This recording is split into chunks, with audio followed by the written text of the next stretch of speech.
welcome to Back Away Slowly. As most of you know, we walk through the mysterious places, explore ominous folktales, and seek out strange creatures. We try to understand how these stories came to be, the effects they had on history, and still have on culture. All sources, social links, and more are available at backawayslowlypodcast.com. A warning that serious themes and language are used, so viewer discretion is advised. Welcome back to our monstrous deep dive. Halloween might be over, but I find that the ghostly and macabre is more of a lifestyle than a single holiday. In any case, I promised you all some crazy stories. If you didn't hear part 1, I'd really recommend listening to it first so that you know what we're talking about, as well as what this monster looks like. But now we go back to the early 1900s, and the monster that prowled the northeast of the United States.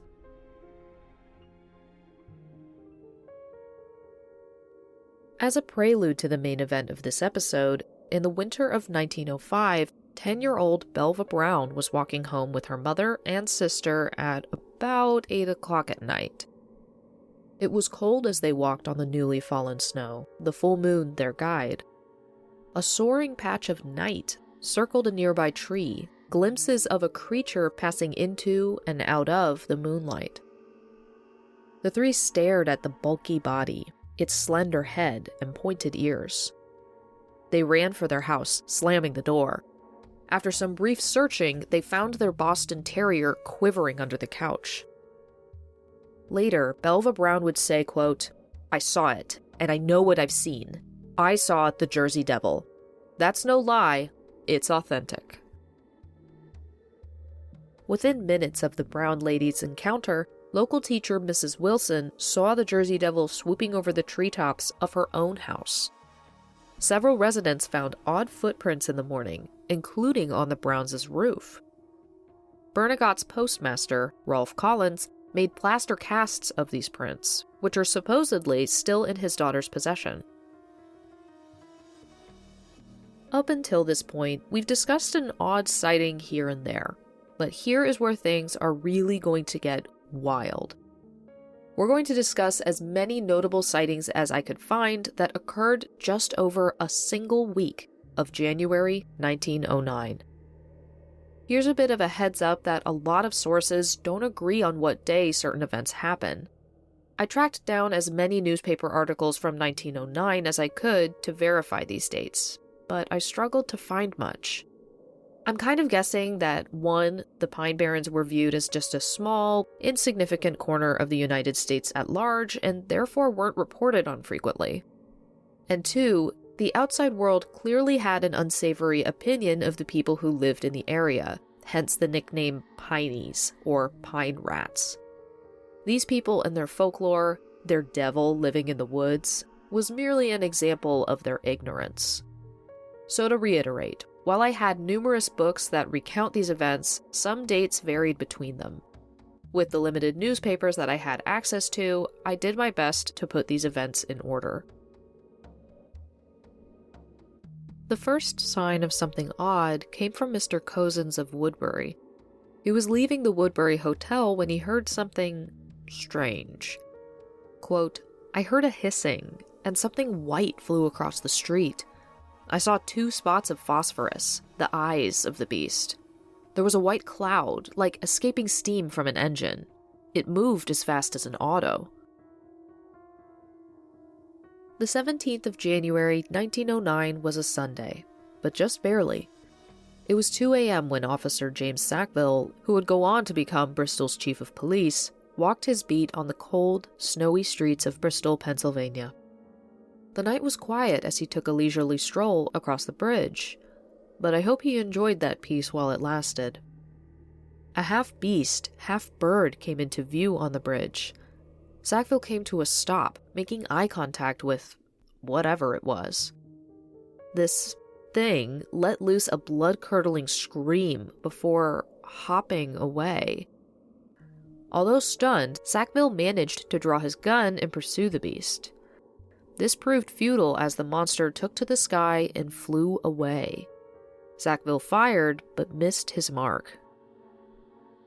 Nearby, Bristol's postmaster, E.W. Minster, had risen to find some cold water in an attempt to soothe his insomnia.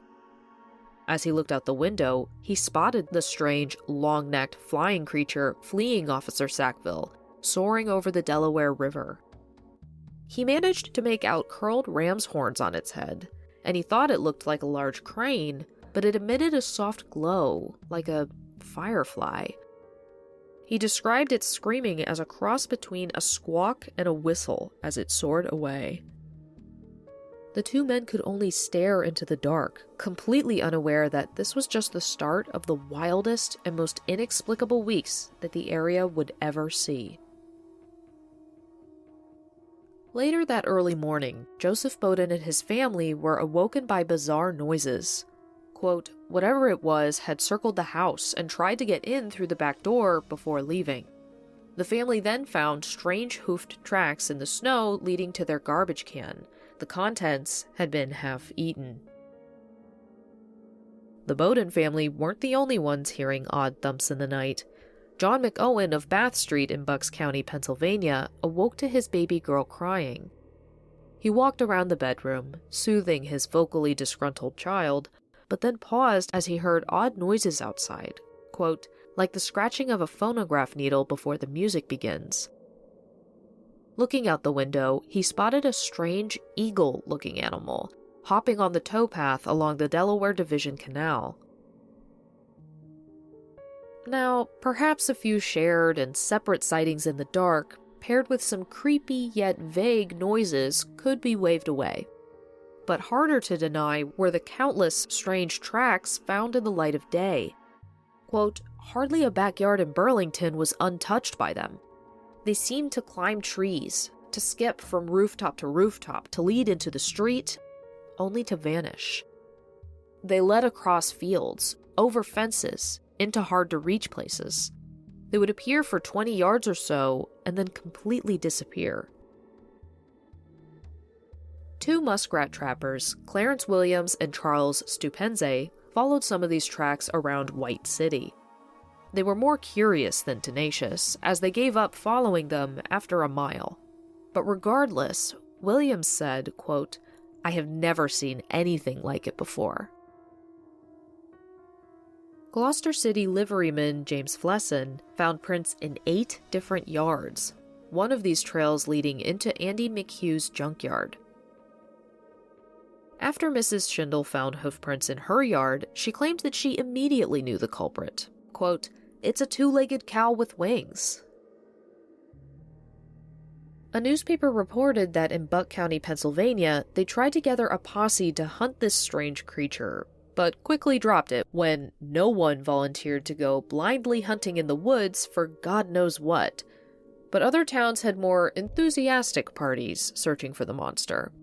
Quote, curiously, dogs refused to follow the creature's trail, turning away in fear.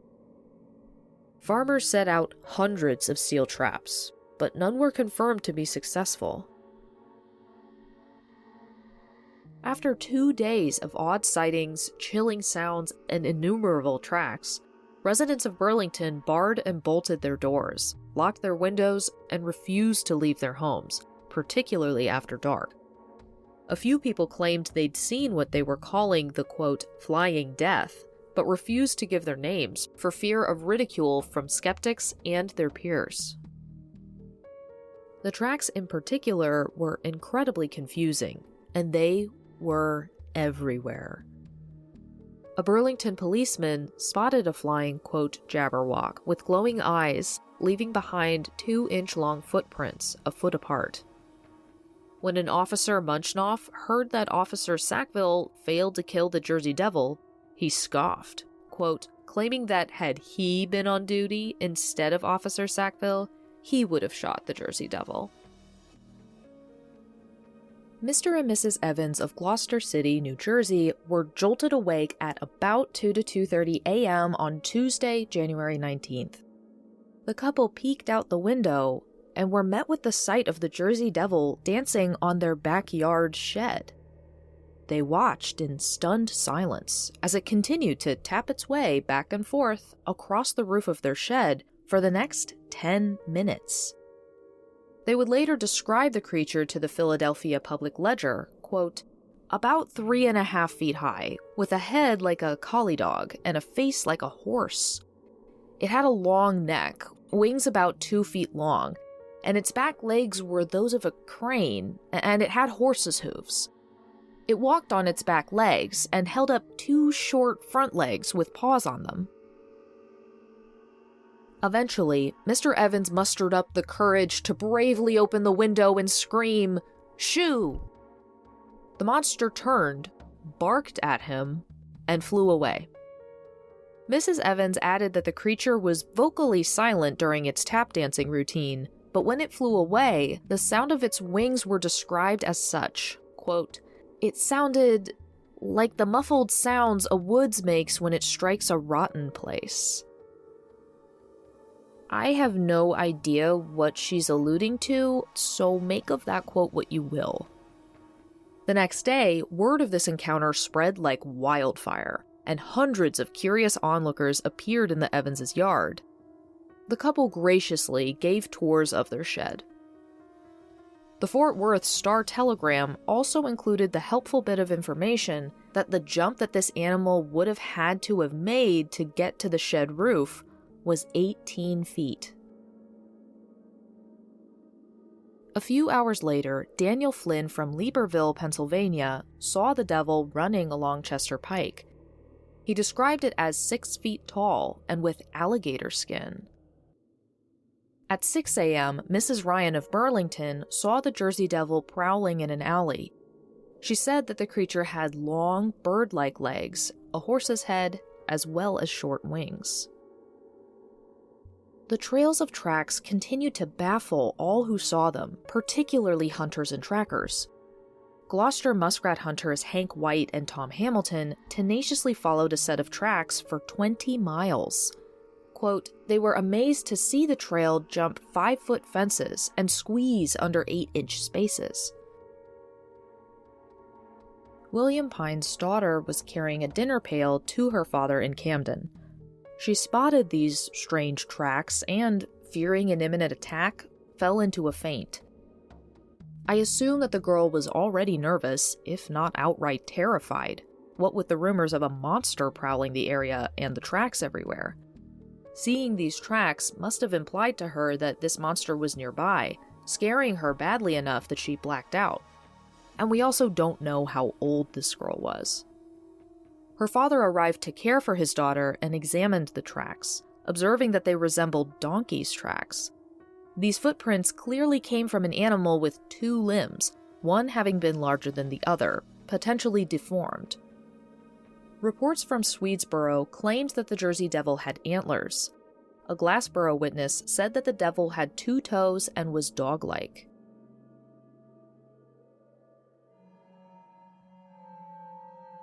Early in the morning of Wednesday, January 20th, an unidentified Burlington policeman saw the devil, saying it, quote, "had no teeth. Its eyes were like blazing coals." This officer was sure that it was a, quote, "Jabberwock." 2 search parties gathered in Haddonfield, one led by Dr. Glover, the other led by Mr. Holloway. Both parties found a good deal of tracks, but they always ended abruptly, implying to them that the creature had taken flight. Another posse popped up in Collingswood, led by Station Agent Kirkwood. They supposedly saw the Jersey Devil, but only a glimpse as it headed north to Moorestown.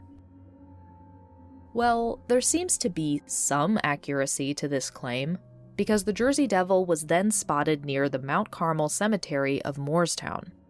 John Smith, wisely or not, chased the beast until it lost him at a nearby gravel pit.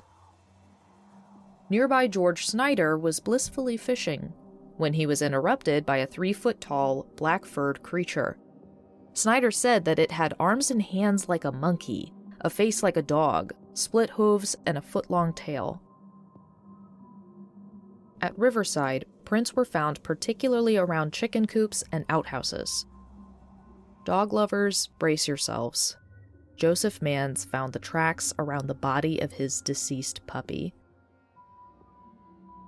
Justice Ziegler sent Officer Burton to investigate these incidents, especially since he found footprints in his own backyard. Well, Mr. Ziegler was nothing if not analytical and methodic. He quickly made half a dozen plaster casts of the 2.5 by 1.25 inch prints. Waves of people visited Ziegler's office to behold these molds. These excited guests then attempted to demand to see the actual tracks at his home. Most Riverside residents insisted that this was the work of a, quote, one-legged, one-footed creature, certainly not made by any human person. By this point, there were sightings of the Jersey Devil in eastern Pennsylvania, Wilmington, Delaware, Maryland, and even the occasional report from Canada or even California. Later in the evening, a Salem, New Jersey policeman spotted the, quote, devil bird that had one horse leg and one mule leg. It also had a single horn and an ostrich tail, the entire beast stretching to 11 feet long. That night in Camden, housewife Mary Sabinski heard her dog yelping in the backyard. She ran out to see the imposing figure of the Jersey Devil clutching her dog in its claws. Like any loyal dog owner, she grabbed the closest thing to her, beating the shit out of a winged, alligator-skinned kangaroo monster with a broom until it dropped her dog. The beast let out a snarl that was described as a combination of the, quote, hoot of an owl and the, quote, snarl of a hyena. Though I'm not sure how familiar people from 1909 in Northeast America were with the sound of a hyena, but I digress. It flew up and over Mrs. Sorbinski, cresting the fence. With the threat gone, the woman carried her wounded dog into the house, screaming in shock and panic, and understandably so. The monster had taken a chunk out of her dog. Over 100 neighbors and curious locals flooded the house and yard, crowding the poor Mrs. Sorbinski. Patrolman Thomas Cunningham and William Crouch of the Camden Police arrived. In the middle of this mess and commotion, all froze when a piercing shriek rang out from a nearby hill. Spilling out of the house, the mob saw the Jersey Devil standing innocently on the water tower. The group stampeded towards the hill. The two policemen emptied their guns at the creature, who decided to hang around to watch this circus. But yet again, it took flight, uninjured, and moved on. And look, I'm nothing if not an animal lover, so I went digging for the 1909 newspaper that wrote about this incident. I'm incredibly relieved to report that yes, while the dog had a chunk taken out of it, it quickly revived when it was brought back into the house.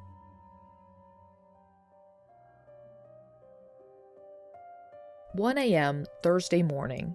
The Black Hawk Social Club in Camden, New Jersey, was having a very late-night meeting. A member of this club, John Rowe, heard an odd sound at the back window. Poor boy was probably expecting to see a deer, a raccoon, or maybe even a stray dog. As he walked to the glass, peering out into the pitch black of the new morning, his gaze locked with the glowing eyes of the Jersey Devil. Rowe screamed in terror, grabbing a club on instinct. The rest of the group rushed to his aid, but the monster was gone. Public service railway trolley car operator Edward Davis of Burlington was running the trolley past Haddon Heights at 2 a.m. when a winged kangaroo with a long neck darted across the tracks in front of the car, glimpsed in the headlights before vanishing into the darkness. A passenger cried out, "There's that thing! Take it away!" The terrified passengers, yet not so terrified as to not crowd the windows, jostled to see this monster. Davis's description shared many similarities with the others. Quote, "In general appearance, it resembled a kangaroo. It has a long neck, and from what glimpse I got of its head, its features are hideous. It has wings of a fairly good size, and, of course, in the darkness looked black. Its legs are long and somewhat slender, and were held in such a position as a swan's when it is flying. We all tried to get a look at its feet to see what shape they were, but the darkness was too great. It looked to be about 4 feet high." The creature flew along the trolley for about 200 yards before circling overhead, hissing loudly and flying away. But the Jersey Devil had places to be. A lot of places to be. It flew north, landing on the road opposite of the Trenton Driving Park. William Cromley was finally returning home after a very late night as a doorkeeper for the Trent Theater. Suddenly, his horse jerked back, panicked. Cromley leapt down to try to calm the animal and determine the cause of the horse's distress. But that immediately became evident. In front of them was, quote, a beast of fur and feathers, about the size of a dog with the face of a German shepherd, from which glowed large, sparkling eyes. Fortunately for Cromley and his horse, the beast hissed at them, spread its wings, and flew away. The devil continued its rampage, forcefully trying to enter the second-floor window of Trenton City Councilman E.P. Whedon's home. Flinging open the window, Whedon heard flapping wings and spotted cloven hoofprints deep in the snow on his roof. On the 400th block of Center Street, Mrs. Batten found footprints on her windowsills and doors. She barricaded herself in the house, proclaiming that she wouldn't leave her home until the beast was gone for certain. At 6 a.m., Mrs. Ryan heard an unusual noise in the alleyway, so she opened the shutters of her home on Penn Street in Burlington. She saw, quote, a peculiar-shaped body and long, bird-like legs, while its head looked like a horse. Its short wings seemed to be partially spread, and it was stooping as if about to leap. Terrified, Mrs. Ryan slammed the windows closed and collapsed in a chair. While frozen in shock for a while, she eventually managed to wake her youngest son, Edward, as her husband was at work already.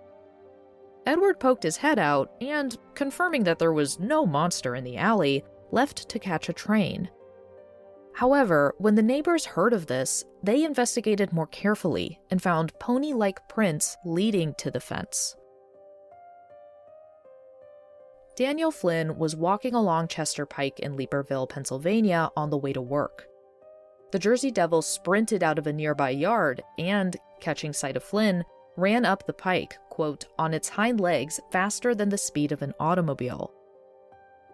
He also reported that the monster had alligator skin, as well as being about 6 feet tall.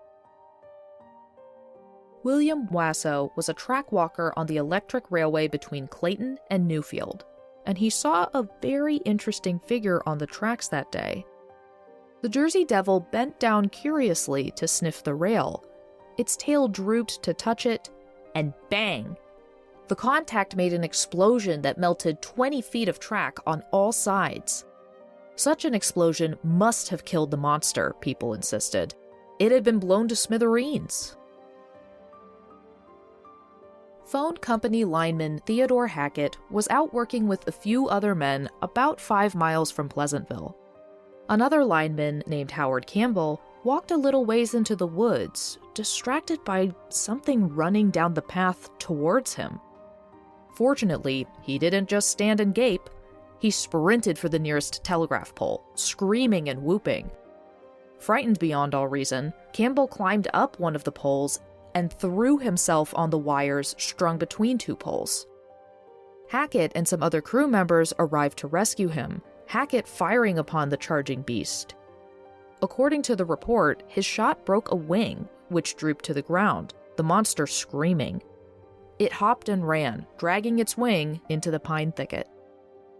Too stunned to pursue, and with a companion to rescue, the gang quickly gathered some ropes to get Campbell down from the wires. In all of the excitement and terror of the incident, Hackett could only say that the thing had a horse's head, bat's wings, and a tail like a rat's, only a lot longer. Despite this account claiming that the Jersey Devil had been injured, it didn't seem to slow it down, and the chase continued. Daybreak proved to be painful for many poultry farmers. Countless chickens were either missing or found dead with no marks on them. Farmers were stumped. Were they strangled to death, or did they die of fright? Well, whatever the reason, it was unanimously agreed that it was 100% the Jersey Devil, and this madness had to stop. What did that entail? Well, it would take time for people to come up with all sorts of plans. But in the meantime, the devil had more sightseeing planned. In Westville, a women's meeting had gathered. 2 of these women were staring out at the peaceful, snowy field when something horrific, and by now familiar, came into view. The meeting quickly dispersed, but one of them called Harry Doughton. Doughton quickly assembled a posse, complete with dogs and guns. They arrived to track the creature, following it to a trail through the woods of Washington Park, but there it was again lost. 4 in the afternoon in Philadelphia saw the Jersey Devil soaring over the southern part of the city. Mrs. White of the 1500 block of Ellsworth Street stepped outside to collect her clothesline. She caught sight of something stooped in the corner of her yard. Curious, she started over to investigate it, but as she approached, it rose to tower over her, 6 feet tall. She was close enough to see its alligator skin. That is, she noticed this in the moments she had before it breathed fire. Insurance agent Mr. White was woken by his wife's screams, emerging into the yard. There he found his wife unconscious on the ground, a monster ripped from nightmares, breathing fire over her. A true husband of the year, Mr. White grabbed a nearby clothes prop, thinking only of saving his wife. He ran at the beast, swinging. This seemed to surprise and spook the Jersey Devil. It scuttled over the fence and into the alley leading to 16th Street, still shooting flames. Mr. White immediately stopped his pursuit, instead returning to call a doctor to help his wife. It took over an hour to revive the poor woman, though she fortunately hadn't been struck or harmed by the monster. She'd fainted from fright. Well, on 16th Street, a poor motorman had no way of knowing that Mr. White had chased a monster down the alley and right into his path. The shaken motorman reported having almost run over a grotesque, fire-breathing creature near Washington Avenue, near the same time as the White couple's incident. Charles Kloss and George Boggs were taking a casual evening stroll down Grant Avenue. But then they saw a large, unfamiliar ornament adorning the fire chief's roof. An ostrich. They said that what they thought was an ostrich was on top of the fire chief's home. Well, whatever it was, something had to be done. Believe it or not, Kloss and Boggs were actually concerned about this animal, so they triggered a fire alarm. I don't know, it sounds like that would be the quickest way to startle an animal into falling off of the roof, but whatever. The fire department arrived to fetch this treed cat, so to speak, only to recognize this oversized bird as the monster that had been terrorizing the town. Well, they'd found it, but what did they do now? So this was how the fire department ended up blasting the Jersey Devil with a fire hose to dislodge him off of the fire chief's roof. To their credit, it worked. He glided away from the water, drifting to the ground about 150 feet away. Things were going well, until the possible, literal spawn of Satan slowly turned around and charged at the fire department. Panicking, the men threw sticks, rocks, and anything else they could grab at the rampaging devil, but to no effect. It bore down on the men and suddenly took flight, barely soaring over them and vanishing yet again.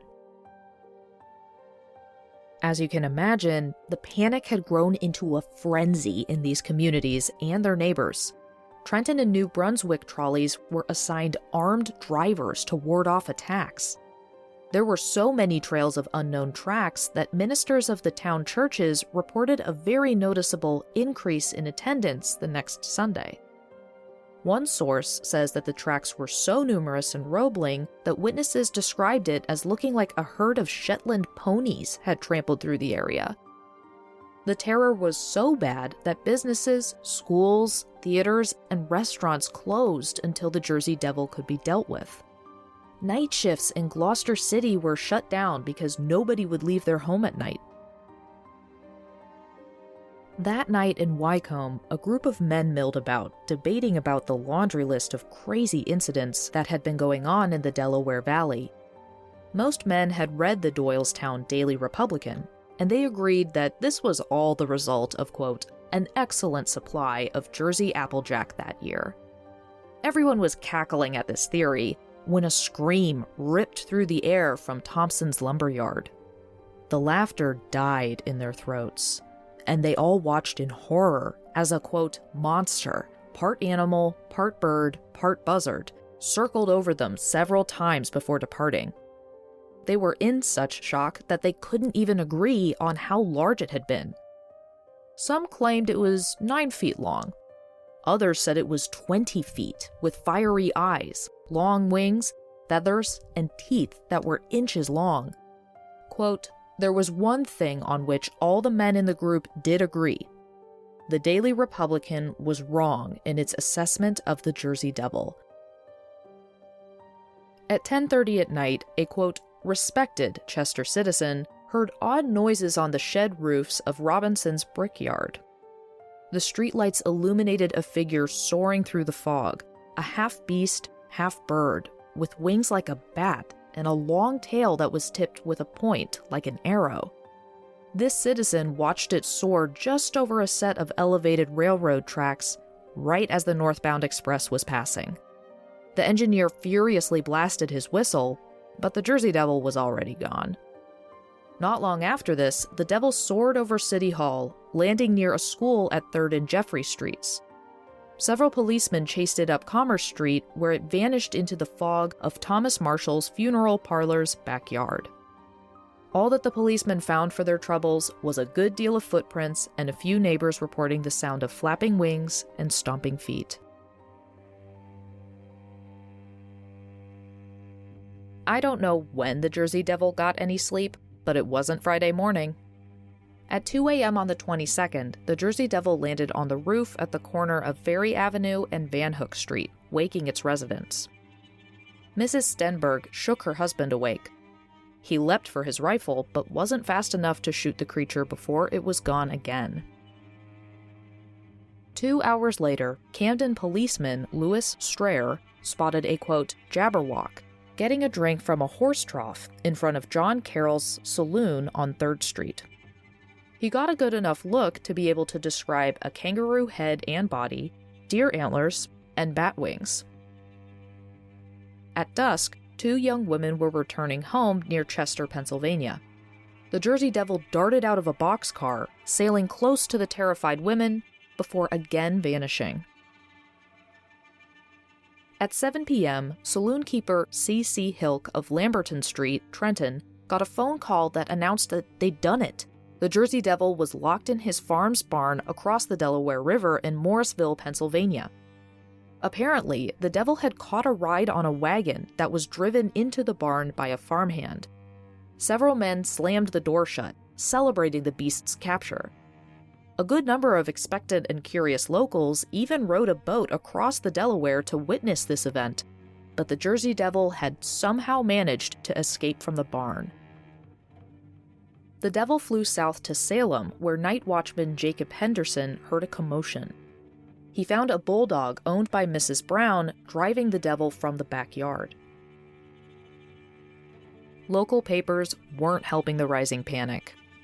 The Morning Call from Paterson, New Jersey, wrote, quote, in the meantime, from every town in South Jersey come reports of dogs torn to pieces, blood-curdling encounters, and descriptions that fit any prehistoric monster one might pick out. Lots of these come from reputable people who are firmly convinced they saw what they say they did. The next day, the Evening Star paper announced, quote, New Jersey's bogey. The paper described the terror gripping Burlington, New Jersey, that a creature named the, quote, Leeds Devil, or the, quote, Flying Hoof, had been harassing the area for 5 days, but in an incredibly rude and dismissive way. Quote, it is a menace only insofar as the thousands of African Americans and untutored whites hereabouts are generally alarmed, attributing to its supernatural powers. Some persons refuse to go out at night. Farmers' children are timid. Nervous women in the villages wait until daylight before unbolting their doors. Apparently, 120 of their 200 African American workers refused to clock into their shifts at the Hainesport Iron Works, but the paper attributed this to the colony's obsession with superstitious traditions. But then the writer had to begrudgingly admit that, despite attempts to ridicule the rumors of this creature to death, these efforts had the opposite effect. Highly respected men in several communities had made, quote, extravagant statements, and, quote, the ignorant have accepted the veracity of the stories. Well, the Jersey Devil was definitely calming down, but it still had a few more antics planned. Milkman William Thompson was driving his wagon to Wilmington for morning deliveries at the frankly criminal hour of 4 a.m. Near the gate of Shallot Park, he saw what he thought was a calf. That is, until it stood up on its hind legs. A, quote, long neck, long tail, long nose, short forelegs with claws at the end, and long back legs upon which it was sitting. It was shaped like a kangaroo, and its red eyes gleamed through the dark. Curious, he drove a bit closer, but stopped when the Jersey Devil barked like a dog, charging his milk wagon. Thompson urged his horse to speed to the city. By the time Thompson turned back, the monster was bounding up Penny Hill, but Thompson didn't stop until he and his poor horse reached 10th and Market Streets in downtown Wilmington. Tracks were found all over Wilmington that morning, and Wilmington's paper, the Morning News, was quick to announce, quote, the monster has arrived. This was unhelpful, as it stirred the already jumpy population. Leonard Lynch, Charles McGoey, and John Chambers of the Union Fire Company were at work when they heard a strange noise coming from the old barn by the firehouse. No prizes for guessing what they found.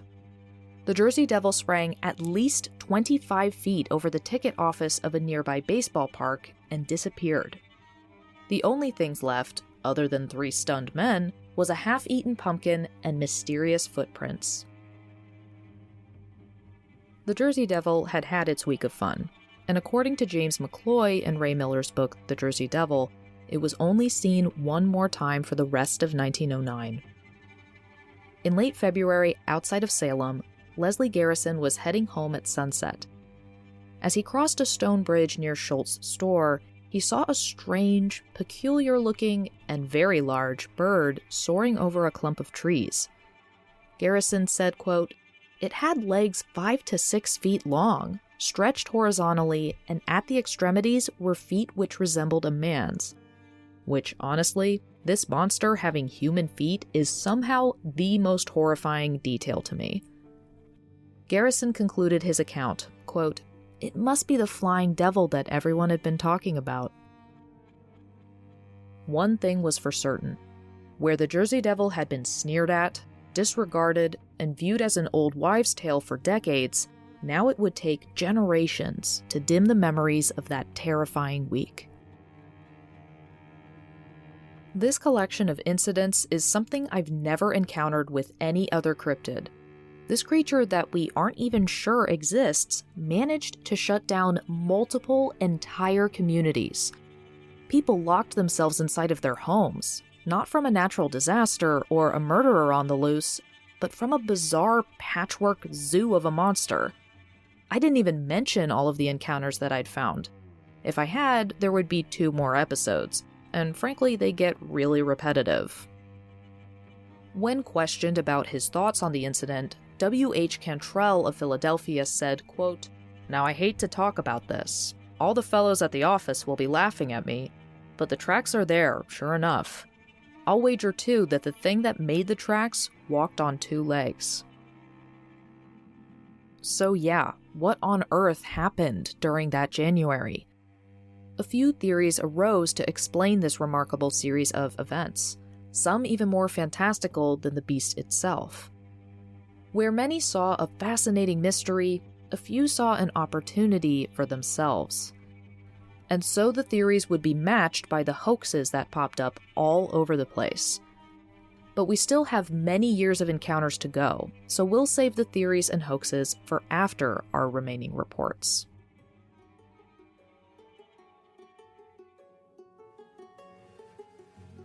A Vineland resident recounted that in the 1910s, his father, who'd been around 15 at the time, was driving his horse and buggy along a Vineland road. His horse stopped suddenly, and as he looked around, he felt the air get very hot. As he turned back to the road, the Jersey Devil itself was standing in their path. It was 4 to 5 feet tall, glowing red all over. They stared at each other for a moment before the Jersey Devil ran off. At first, I thought that the warming air was a reference to the Jersey Devil's ability to breathe fire, but this account seems to describe the entire animal glowing like a red-hot poker. It's the first and only time I've come across this description, and it is a pretty dramatic visual. Captain and sailor David Higby of Haddonfield recounted an event in his childhood, specifically in 1911. Quote, "Late in the afternoon on a Saturday in mid-February, my brother and I saw small hoof prints in the snow near my aunt's home. We followed these prints down to a creek on the edge of the woods. There on the bank of the creek was this animal. It was the size of a small pony, with a head somewhat like a horse, but its body was very long and it had a shaggy fur coat. Its legs were short.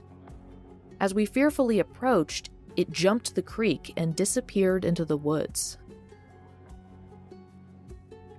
In 1912, a pair of fishermen were off the coast of Brigantine, New Jersey. They were collecting their nets when said nets pulled up a 5-foot-long monster. They wrestled it on board, bringing it back to shore to a bewildered crowd. Quote, "With its physical strength and rows of menacing teeth, it seemed, they said, a cross between an alligator and the Jersey Devil, which several years ago gave the entire eastern states a fright." Here we see that the events of 1909 were clearly still on the public's mind, though I see nothing in this specific creature's descriptions that imply that this animal was anything other than a possibly lost and incredibly confused alligator. Bessie Carr Losasso of Chatsworth was one of 13 children. Her father struggled to support so many children on as little as $1.25 a week, scrounging together every cent by picking blueberries, gathering moss, and splitting wood. It was about 1 p.m. in 1914 when Bessie and 7 other children were playing in the woods when a deaf-mute child pointed into the woods. Quote, "As the other children looked through the trees, an ugly, threatening creature emerged and walked to within 4 feet of the children. The creature stood on his hind feet, which were each a foot long. His forepaws were short, with hooked hands, and he held them limply in front of his chest, similar to a kangaroo." Bessie described the Jersey Devil as about 4.5 feet tall, fluffy, with a long and rat-like tail, a grotesque face with a flattened nose like a pig, and 2 large horns sprouting from the top of his head. To add to his eerie, supernatural quality, the devil was dragging chains, which clashed as he moved. Years later, while driving in the vicinity of Chatsworth, the mother of one of the children saw the creature who precisely fitted the description provided by her frightened daughter years before. 1917. The Jersey Devil is spotted slinking around a frozen pond in the area of Valley Pond, New Jersey. The poor skaters scrambled to the shores, fleeing from the monster in the shadows of the skeletal trees. In that same year, the Jersey Devil is reported to have chased people up and down the streets of Bernagot. 2 years later, in August, Lena Bergeson claims that she stumbled upon the Jersey Devil in her chicken coop. She and a neighbor stabbed it to death with pitchforks, beating on the poor thing until it was dead. Quote, "They said it had the head of a squirrel, a body the size of a large dog, and looked like a possum." 1920 was a decently busy year for the Jersey Devil. Yet more fishermen on the coast had battled another devil, this one with 8 flexible arms like an octopus. Further inland, a farmer claimed it had eaten his chickens. Quote, "It had a head like a pig and eyes like a parrot, with a tail like a squirrel." In Salem, a posse drove the Jersey Devil up a tree, but it managed to escape. yet another posse chased down a, quote, flying lion in West Orange, claiming they'd captured one of its cubs. In the 1920s, the source doesn't have an exact year, a young boy and his friend were biking down a narrow pinelands trail that linked two small towns.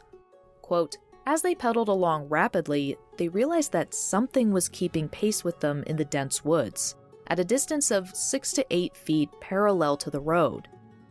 It would have been difficult enough for anyone running on the road to keep up with the bicycles, but this something was running through thick woods and underbrush.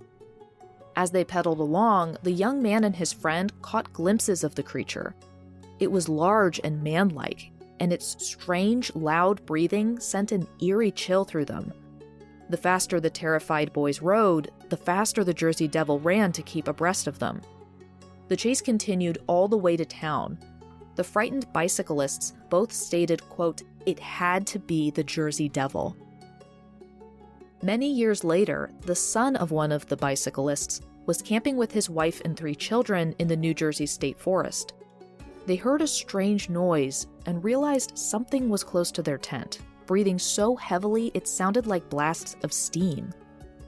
The family felt a strong sense of fear, which our informant says is a characteristic of any encounter with the Jersey Devil.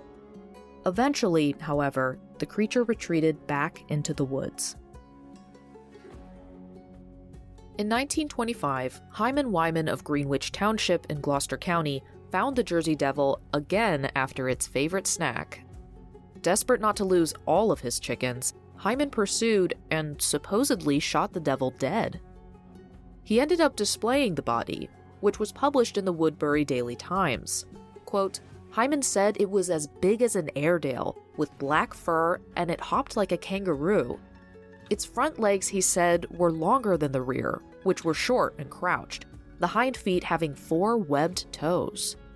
Its yellow eyes were open in death, and Hyman said, quote, its jaw is neither dog, wolf, nor coyote. He added an odd detail about its teeth. Quote, its crushers in the lower jaws have 4 prongs into which the upper teeth fit perfectly. Later in October, Morrill Langley found a body in a tree on Franklinville Road outside of Swedesboro. Quote, the body, which appeared to have been dead for about a month, was 2.5 feet long and 1 foot high.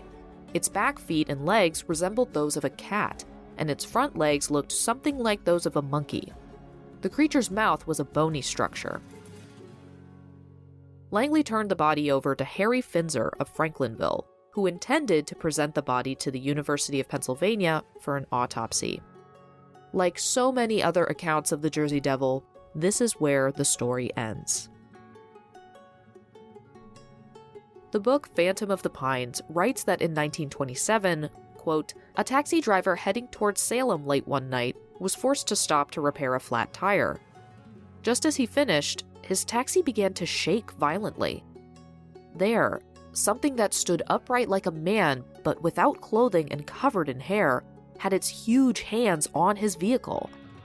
He jumped into the taxi and sped off in fright, abandoning the jack and flat tire, and not stopping until he reached Salem, where he told his harrowing story to Edward R. Jones and Bill Reed, who bravely drove out to have a look for themselves, leaving the shaken taxi driver back in town. Jones and Reed retrieved the flat tire, but the Jersey Devil had once again melted back into the surrounding woods. Berry pickers in both Mays Landing and Leeds Point encountered the Jersey Devil in July 1930. One Mays Landing motorist reported that a completely terrified man attempted to jump into his car, claiming the Jersey Devil was pursuing him. At about the same time that day, Howard Marcy and John Hunsinger observed the Jersey Devil not far from their homes in Ariel. They said the beast had the, quote, body of a man, head of a cow, large bat-like wings, big feet, and flew up into the air, and then cut the tops off trees. Strangely, Marcy's 12-year-old daughter Kathy and Hunsinger's daughter Jacqueline saw the same thing at exactly the same place some unspecified time after that. The Coatesville Record of Chester County ran the headline, quote, "Jersey Devil roaming at large in Lindell area excites neighborhood," on the 21st of January, 1932. Swarthmore nurseryman John McCandles was directing a work crew from Upper Bank Nurseries of Media to dig up trees when they heard a groaning sound from the other side of a small ridge. The men were terrified when the Jersey Devil, quote, "jumped over a high clump of bushes and came at them." McCandles and one other man ran to a nearby farmhouse and borrowed a shotgun. Quote, "The farmer told them he had seen the thing prowling about his property in the moonlight several weeks before, but he had been too terrified to shoot at it." McCandles and the worker returned to the site, where they found mysterious tracks in the mud, but again, the creature was gone. Quote, McCandles later told the Daily Local News, quote, "It was about the height of a man and was without clothing of any kind. Its skin was a yellowish gray in color, and its face was more horrible than that of any animal I have ever seen pictured. Its head, hands, and feet appeared to be unusually large, and it stood partially erect when walking. I could not say whether it was man or beast." The workman with McCandles exclaimed, quote, "Man, that wasn't nothing human. It growled and groaned like a wildcat. Made chills run up and down your back just to hear it. It didn't walk either. It crawled, and it crawled mighty fast." That is terrifying. That is awful. Oh my God. The next day, McCandles, Josiah Hooper, and the workmen returned to the site, armed of a search. They covered the entire area, but were unable to find anything. This incident would spark national interest, leading to 4 newspapermen banding together to launch their own investigation. This little crew was formed more as a response to the popularity of the monster rather than any actual belief. Indeed, the gang oozed a mix of skepticism and humor as they marched through the woods, carrying an antique sword, just in case. They swaggered through the trees chanting, oh where is the phantom at? Oh, where can he be?" They proclaimed that they sought, quote, "to personally interview His Satanic Majesty the Jersey Devil, or the member of his royal household said to inhabit this peculiar section of Chester County." Growing tired of their little performance, they retired from the woods, caked head to toe in mud. I do find this incident important to include, as it gives a bit of a peek into the attitudes of everyone outside of the Pine Barrens. The surrounding areas simply viewed this merely as an entertaining example of hysterical backwoods gossip, reporting on it as such. I've included some newspapers from that time period about the Jersey Devil, but even the ones I couldn't fit in wrote in a particularly condescending way about the people in the area. In 1932, 1935, and 1936, the Jersey Devil is chased by armed groups of men, managing to escape every time. In May 1937, the Jersey Devil is sighted by numerous residents. They would later connect this sighting to the Hindenburg disaster. The devil had fulfilled its role as harbinger of doom once again.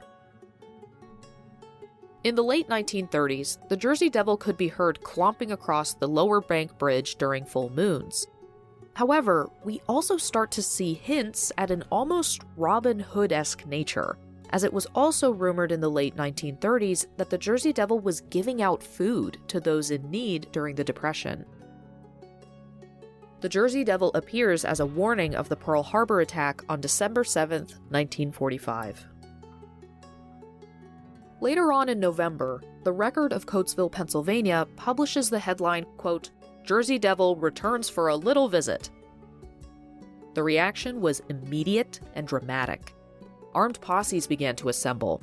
There were incidents of weapons being fired, and even a car accident related to the panic. Chickens and turkeys began to disappear. The body of a gray fox was found. People began to wildly claim that it must be a panther. However, state game protector of Chester County, Peter Filkowski, said that there's been no panthers in the area for over 50 years.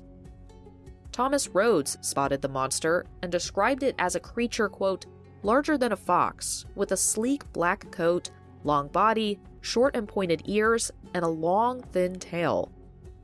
Claude Reinhardt of Pottstown said the Jersey Devil sounded like a screaming man.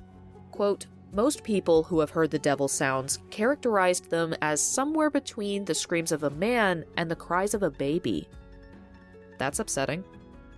John Womack of Pottstown saw the creature and said, quote, "It bounded away in leaps of at least 10 feet in length each." Admittedly, these details do sound like a panther. A sleek, long body, a long, thin tail, the sounds of a screaming man. However, black mountain lions or panthers don't exist. What people call black panthers are actually melanistic leopards or jaguars. It's possible that it could be an escaped exotic, which happened a lot more than you'd think, but even then, melanism only occurs in about 10% of jaguar and leopard populations, so it would be rare even by exotic standards. As far as a scream that sounds like a man, lynx and foxes make a variety of vocalizations that would be incredibly alarming to hear at night, but it really depends on the sound that these witnesses heard. Well, whatever it was, nothing seemed to be able to stop the hysteria. Parents picked up their children from school, keeping them inside at night. If I try to consider it from their perspective, I kind of understand. While almost everyone grows up with a version of the boogeyman, very few can boast that hundreds of people from all kinds of backgrounds have seen it within a contained area.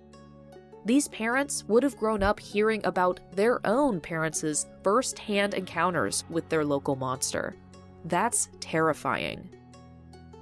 But then some citizens began to get aggressive in their fear, and soon things got out of hand. A group of men searched the woods until 3:30 in the morning, the first of a series of posses. These posses led to many discharged rounds, fired at shadows. Mrs. Krieger at Sheep Hill got so tired of the frequent sounds of gunfire that she said, quote, "Maybe I'll start shooting some myself if this nonsense doesn't stop." Predictably, the injury reports began to roll in. William J. Brandel, 18, of Pottstown, was shot in the thigh. Betty Hart, 17, of Douglasville, was shot in the left arm. A group of youths were motoring down a small road in search of the Jersey Devil when they were surprised by the dead end to the road. Too late to pull away, the vehicle smashed into the barrier at the end of the lane, hopped a 5-foot embankment, and slammed to a halt. Ivan Lemon Jr., 18, and Irene Petzer, 21, of Pottstown were treated at the hospital for cuts, brush burns, and a split lip. The fun of a monster hunt, the promise of glory at being the one to shoot said monster, and just having a fun night out with the guys, those guys probably being fueled on a good deal of alcohol, made for predictably disastrous results. Who needs a monster to terrorize the town when you have mobs of 16 to 21-year-old boys with guns and cars? The wilding hordes got so bad that police started to search cars coming into the area for firearms. The police themselves tried to set an example by instead laying out bear traps. Shockingly, the police had nothing to show from this half-hearted attempt at capture, but I do think they were successful at preventing any accidental deaths.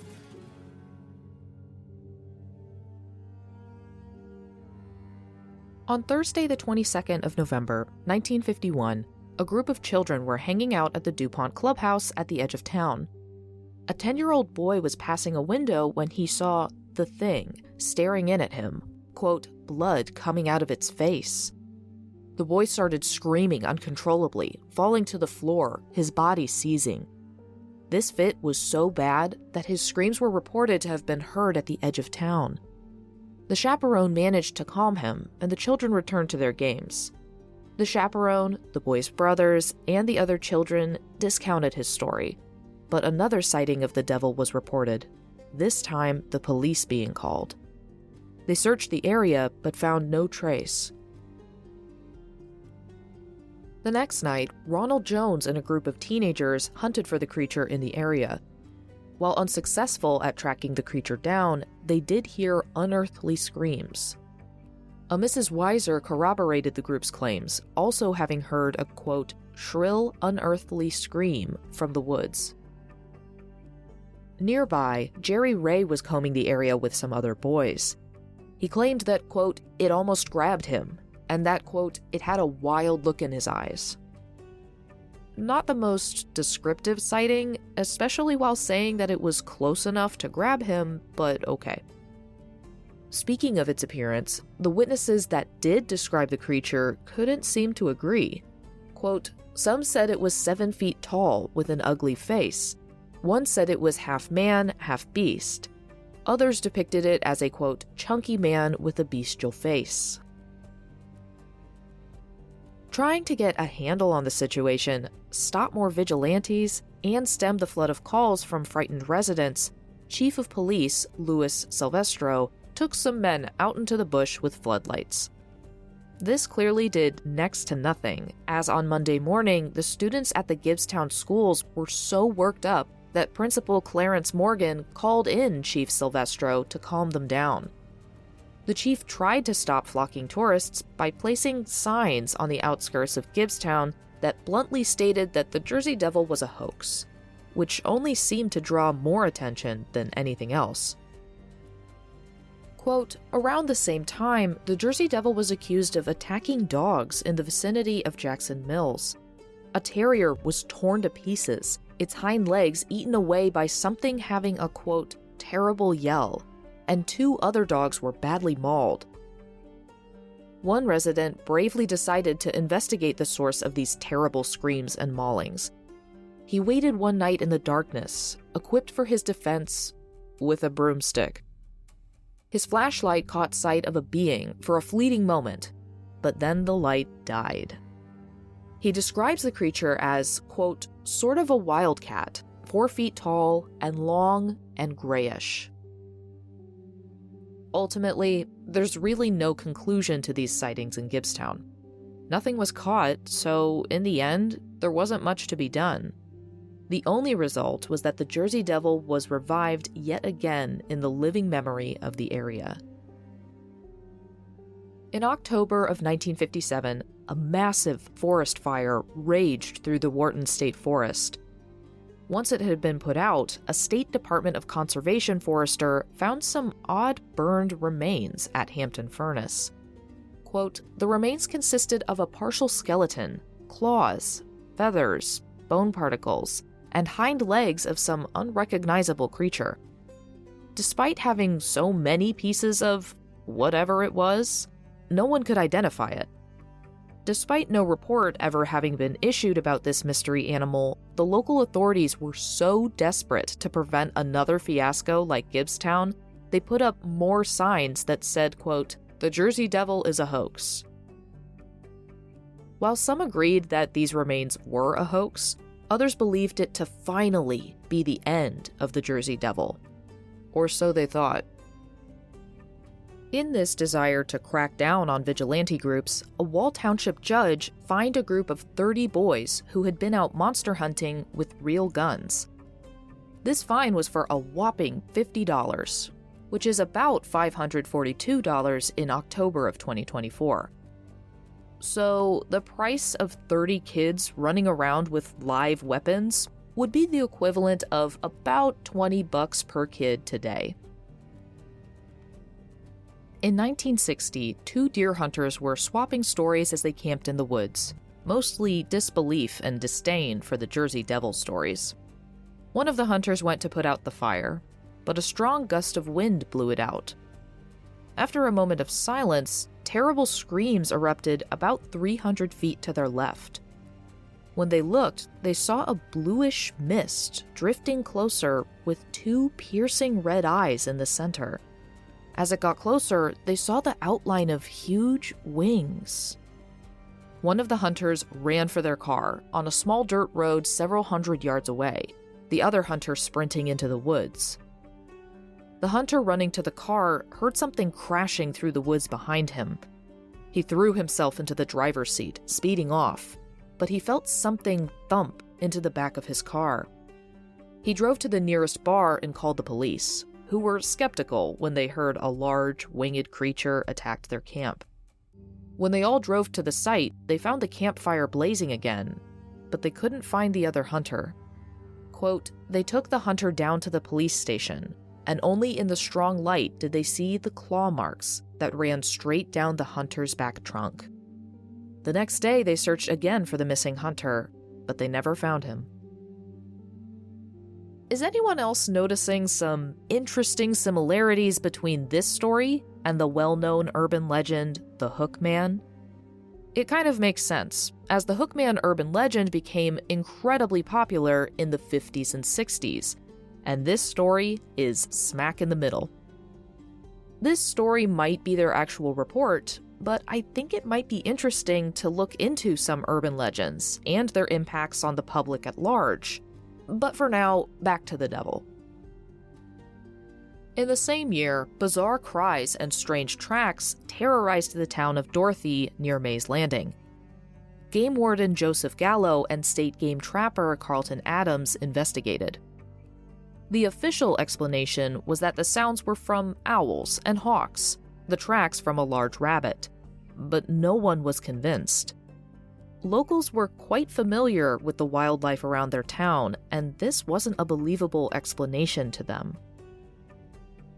In the summer of 1963, the Trenton Times reported that 5 young men decided to have a Jersey Devil hunt, entering the Pine Barrens near Lake Addison near Bastow, known as a favored spot of the monster. They found 11-inch-long tracks and reported screams, quote, "like a pack of wild dogs," and, quote, "like the crazy screams of some cult worshippers." For this next incident, all animal lovers, particularly dog lovers, prepare yourselves. In April of 1966, Stephen Silcoch had property and a farm out near the Mullica River. The poor man had no idea of the massacre he was about to walk into. He found 31 ducks, 3 geese, 4 cats, and 2 large dogs, all mangled to death. In particular, one of those dogs was a 90-pound German Shepherd. Its collar had been chewed to pieces, throat torn open, and the body dragged a quarter mile away. The New Jersey State Police from Tuckerton was sent to investigate. Trooper Al Potter found tracks larger than a human hand leading into the woods along the Mullica River, but they couldn't be casted as the ground was wet. The blame fell on wildcats, bears, and most frustratingly, quote, "supernaturally large raccoons." This guy lost 40 animals. Maybe we could take this seriously? Trooper Al Potter commented, quote, "With all the homicides we solved, all anybody ever wants to hear about is the Jersey Devil." The chief of police of Plumstead Township, Ocean County, Edward Early, had 2 particularly interesting Jersey Devil incidents. One was in the summer of 1966, when he received a frightened call from a family who said that the Jersey Devil was prowling their backyard, leaving hoofprints on the ground. Officer Early was content to brush this off as a combination of horse prints mixed with the fear of the dark, but he was a bit jarred at just how terrified the family was. They all slept with baseball bats in their hands that night. The next incident he was a part of was in 1967. 2 men and a woman were walking through the woods when they saw a beast with the head of a pig. Officer Early arrived on the scene to find 3 terrified witnesses, but no Jersey Devil. Once word of this sighting spread, a little bit of history repeated itself. Many people in Hanover Township refused to go out at night. Parents pressured Early to publicize any other sightings so that they could be forewarned if they needed to keep their children in at night.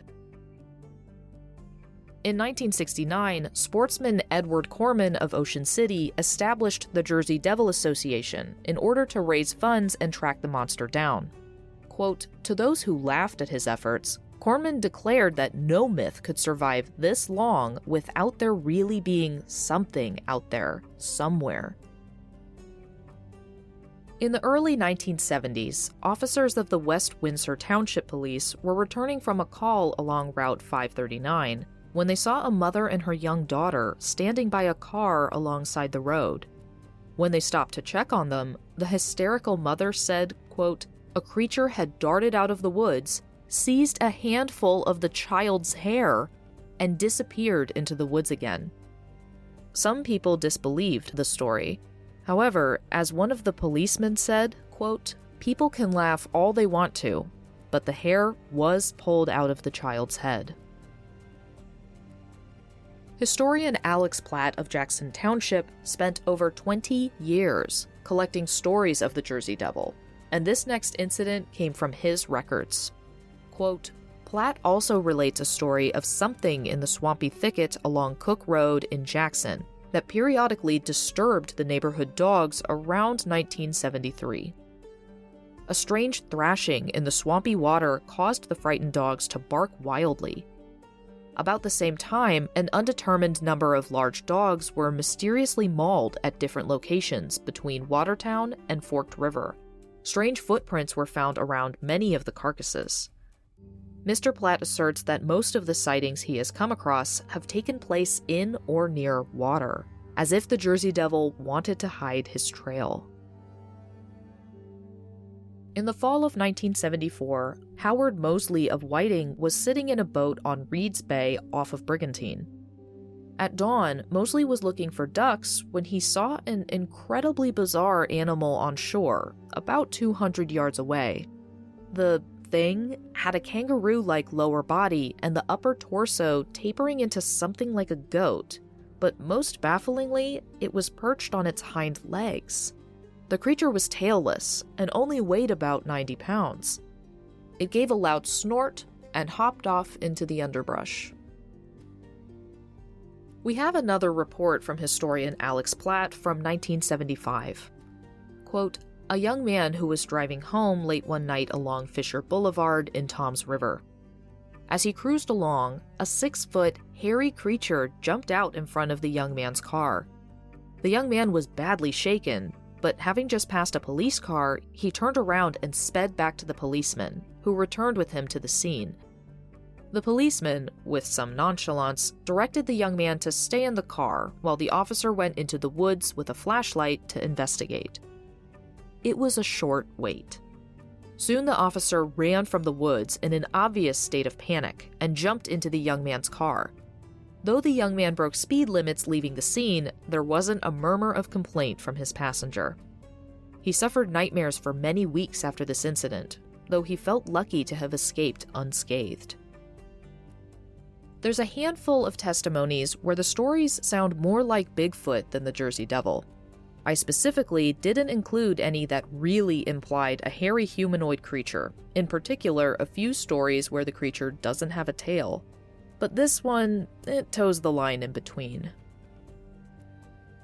In the November of 1976, a notable number of pigs were found dead around Pedrickton.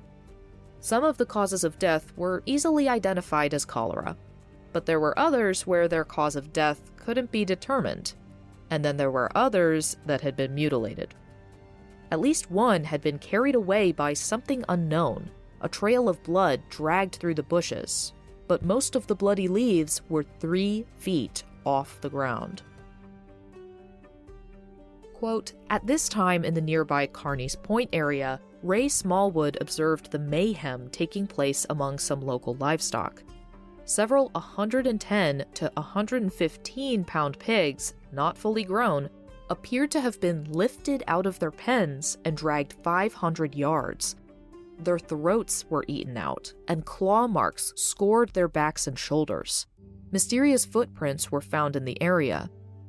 In addition to Smallwood, the people on whose farm the mutilations took place were witnesses.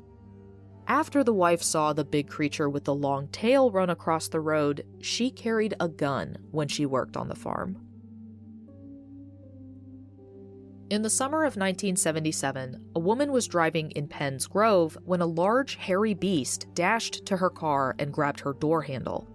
She drove off, terrified to find that the monster was able to run alongside her car, up to 60 miles per hour. In June 1978, quote, "real estate agents had trouble selling or even leasing a house south of Manahawkin along Route 9. Several prospective buyers and renters backed out of deals after seeing a large red monster with bat-like wings and an alligator tail. At 1 a.m. on December 12, 1978, an anonymous informant was driving from Chatsworth. It being December and dark out, he was driving down the center of the road as a precaution against any deer that may run out into his path. Quote, yet to the man's surprise, a deer flew out of the air at a supernaturally high arc and dropped straight down onto the windshield and hood of his car. He fought to bring the car, which was traveling at 50 miles per hour, to a stop. To this day, the man believes that the deer was possessed by the Jersey Devil when it jumped 25 feet in the air. This prominent, respected citizen is convinced the Jersey Devil has the power to excite animals to do supernatural feats. In another instance in the late 1960s, a deer charged a long distance before crashing through the door of a Pinelands school. This anonymous gentleman refers to the Jersey Devil as, quote, the Prince of the Pine Barrens, and he adds that the creature can possess people as well as animals. He believes the Jersey Devil is an evil spirit that has no form of its own, but moves into the bodies of animals or humans. This may account for the many varied descriptions in the legend. Summer 1979. Officer Edward O. Herbert, Jr. of the Ocean County's Sheriff Department and a number of others independently saw a large, mountain lion-like cat around Miller Air Park in Berkeley Township. Herbert was stopped by a visitor from Africa. This visitor asked Herbert if he realized a lion was roaming about, as he recognized the tracks. Herbert drove over to the Great Adventure Park, thinking it may be an escaped animal, but they had no wild animals missing. Some residents even armed themselves and investigated the woods, but whatever it was gone. In the fall of the same year, quote, a hunter shot a deer that had long, deep claw marks down its back, as though a predator of considerate size had grabbed it.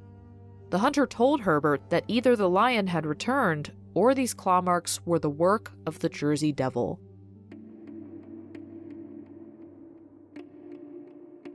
This next bit of information is another example of how locals were viewed, particularly when it came to their belief in the Jersey Devil. In 1981, the Canadian newspaper The National Examiner published an article titled, quote, Revealed, Demon Roams New Jersey Coast. Floyd West, mayor of Bass River Township and member of the Pinelands Commission, gave a quote for the March 24 issue. Quote, the loathsome fiend actually breeds with local women, who then give birth to half-human, half-demon children. Quote, women who have carnal knowledge of the Jersey Devil produced monstrous, evil children. The citizens of Bass River Township didn't like this disgusting public statement from a man who was supposed to represent them. They demanded his resignation, but they weren't done yet. Citizens placed signs all along Route 9 in their fury. One sign read, quote, Welcome to Demonsville, land of satanic pleasure. Devil made us do it. Many were torn down, but others were saved and reset on private lawns. Mayor West quickly backpedaled. Quote, I didn't think people believed what they read in those rags. He went on to claim that the article was a pure fabrication. Quote, I never gave the Examiner an interview. I had no contact with them at all. I don't even buy any of those newspapers. The whole thing is made up of thin air. This controversy eventually passed with time, but the people of the Pines had been heard loud and clear. They weren't going to sit idly by if anyone was going to call them monsters as well. September 1992. Jode Hillman was fishing with friends in the Pine Barrens. They caught sight of 7 to 8 deer in a clearing, watching them serenely graze. So we got to the spot we were going to fish. We stopped and we looked over to our right and we saw a group of 7 to 8 deer feeding in a little clearing. And as we were looking at the group of deer, just all of a sudden we saw this animal come ripping into the herd of deer and just sent them scattering in every direction. It wasn't moving in an undulating motion like something running across the ground would be doing. It was moving in a straight, linear fashion. These deer were running for their lives. They were frightened. It made the hair on the back of my neck stand up, and it just really gave me, kind of an unsettled feeling. I saw very much something that I can't understand, that I don't know what it was. It's burned into my memory for as long as I live. In December of 1999, summer park ranger of the Wharton State Forest of New Jersey, John Irwin, quote, was patrolling at night when he noticed a large, dark figure emerging from the woods. It stood like a human, over 6 feet tall, and had black fur that looked wet and matted. The Forest Service report of the incident went on to state, quote, John sat in his car only a few feet away from the monster. His initial shock soon turned to fear when the creature turned its deer-like head and stared through the windshield. But instead of gazing into the bright yellow glow of a deer's eyes, John found himself the subject of a deep glare from 2 piercing red eyes. But I also have some secondhand stories for you all as well. Tony Hulse told his granddaughter Alice Haley of Monmouth Beach stories of the Jersey Devil from when he was a young boy. Though he passed away in 1950, at 96 years old, Alice remembers his stories. One of those stories goes, quote, he was walking home from the local Baptist church during a heavy rain. Thinking he heard a galloping horse a short distance behind him, he moved to the side of the road. As the animal came into view, Hulse realized it was no ordinary horse. Quote, this horse was 10 times as large and breathing fire and smoke. My grandfather dashed for the closest tree, quickly climbing it to a branch out of danger. Very frightened, he waited until all was quiet again, glad that his home was not far off. Hulse returned to the site later and discovered large footprints in the muddy road. He shoveled one of them up with a wide board and put it on display in the general store in Osborneville. This next story is a bit cartoonish, but still worth telling nonetheless. Quote, one night, a farmer heard strange sounds in his barnyard. He dashed out the door in time to see something dark running alongside his barn. The farmer blasted the creature with a shotgun, and in the morning, he found the 7-foot-tall silhouette of the Jersey Devil on the side of the barn, precisely shaped by the shotgun pellets that he'd sprayed around the creature's body. The silhouette perfectly matched the local description of the monster: a kangaroo shape, a deer head, short front feet, long back feet, and wings. It was also believed that the prints left by the Jersey Devil resembled those of a deer, and that it had a bushy porcupine tail with long end needles, which acted as an effective deterrent against any foolhardy individuals who might attempt to seize the beast by its tail. Now we go from a kind of tall tale to more of a ghost story from Elizabeth Lang of Moorestown, whose family passed this story along for generations. A farmer from Millsville had a large field surrounded by woods where he grew corn. One year, he noticed that a row of corn had been consumed, with strange footprints scattered about. Annoyed at this nightly assault, he, his 14-year-old son, and a neighbor decided to camp out and catch the thief. At dusk, each man and child carried a lantern and filed into the fields. The group became separated as a dense fog rolled in. The farmer heard blood-curdling screams from somewhere behind him, which he pursued. Finally, he made out 2 lanterns bobbing in the wind, but as he got closer, he saw they were both hanging, unattended, on the lower branches of a tree. Out of the fog, something tall and dark with huge wings swooped down on him, knocking him to the ground. He felt wings brush his face and smelled the cutting scent of sulfur. He fled home in a panic, spending the rest of his night quaking in his house. The next morning, the neighborhood searched for the missing son and neighbor, but they only ever found those 2 lanterns, still hanging in the branches. Everyone had no doubt that the Jersey Devil had taken its victims. More recently, some have seen the Jersey Devil fly over their car on the Garden State Parkway or on one of the sandy roads through the pines. Countless expeditions have searched for the creature. Numerous television shows have trekked through the pines.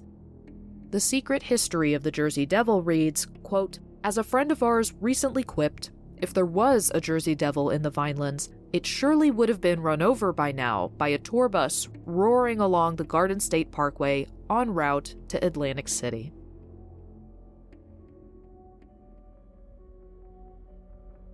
Now that's a ton of Jersey Devil sightings.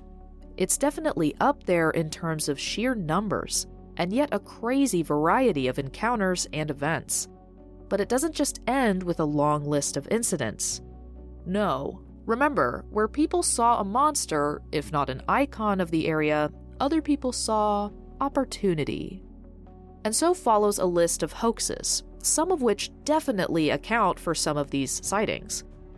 Then we get to talk about theories, from demons, to witches, to misidentified wildlife, and more. And finally, the legacy that remains. So come back next week for our thorough conclusion of the Jersey Devil.